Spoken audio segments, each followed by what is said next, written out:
نمونه‌هایی از سیدنا عمر رضی الله عنه از عدالتش، از تواضعش، از زهدش، از تقوایش، از سیاستش، از غمخوارگیش، از کدام یک بگوییم؟ نمیشه درباره حکمتداری سیدنا عمر کتابها نوشته شده، کتابها. یکی از فیلسوفان دنیا وقتی درباره سیدنا حضرت عمر مطالعه میکنه میگه اگر یک دیگر مثل عمر به دنیا می آمد تمام دنیا به تحت سیطره امت اسلامی قرار می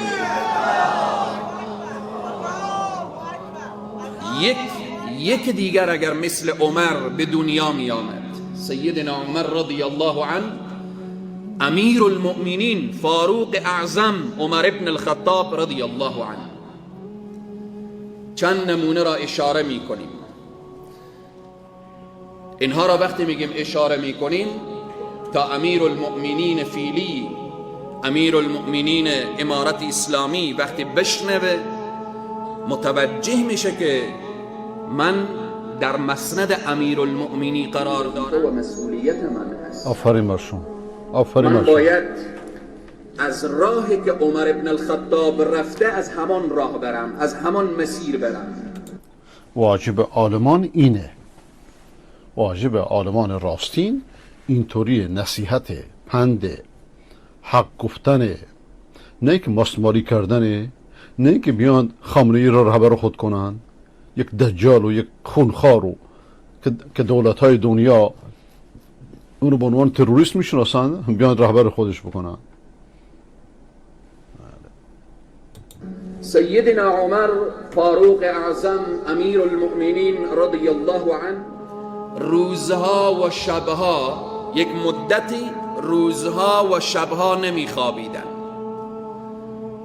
آمدن در کنار فاروق اعظم که ای امیر المؤمنین ولنفسک علیک حق، این نفس تو به تو حق داره، روز هم نمیخوابی، شبها هم نمیخوابی، به خاطر چی؟ سیدنا عمر میفرمایند این وضعیت ملت و رعیت خود را که من میبینم، اگر روز بخوابم حق و حقوق ملتم و رعیتم ضایع میشه و اگر شب بخوابم حقوق پروردگار عالم را چگونه ادا کنم.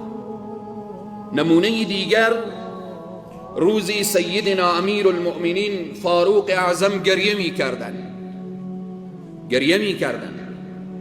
آمدن گفتن یا امیر المؤمنین شما چرا گریه میکنید؟ سیدنا عمر فرمودن وضعیت روم و فارس خوب نیست، رعیتم در روم و در فارس حالت خوبی ندارن.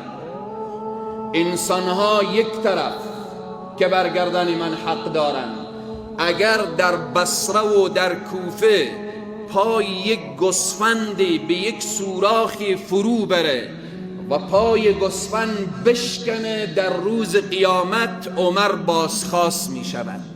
ببینید سیدنا عمر گریه میکنه که به یک حیوان ظلم نشه، به یک حیوان آسیبی نرسه. سیدنا عمر رضی الله عنه گریه میکنن که اگر در زیر حاکمیت من به یک گوسفندی، به یک شتری، به یک حیوانی ظلم بشه، عمر بازخواست میشه، عمر پرسان میشه. ملت امنیت میخواه، عدالت میخواه، تطبیق احکام شریعت میخواه. مبارزه مجاهدین امارت اسلامی هم به خاطر همین سه چیز بوده، به خاطر همین سه چیز. دهها و صدها و هزاران حافظ قرآن و عالم دین شهید شده، به خاطر چی؟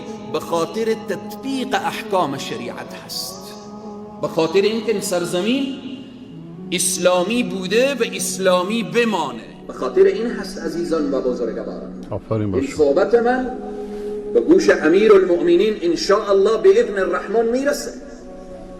و من با عنوان ادای مسئولیت گفتم نه این کافی نیست. این که صحبت شما به گوشش برسه کافی نیست. شما خودتون بریم پیشش. نصیحت واجبه به خاطر خدا، به خاطر رسول الله، به خاطر برای ائمه مسلمین و عامهشون. و فکر نمی‌کنم که دیدارشون مشکل باشه.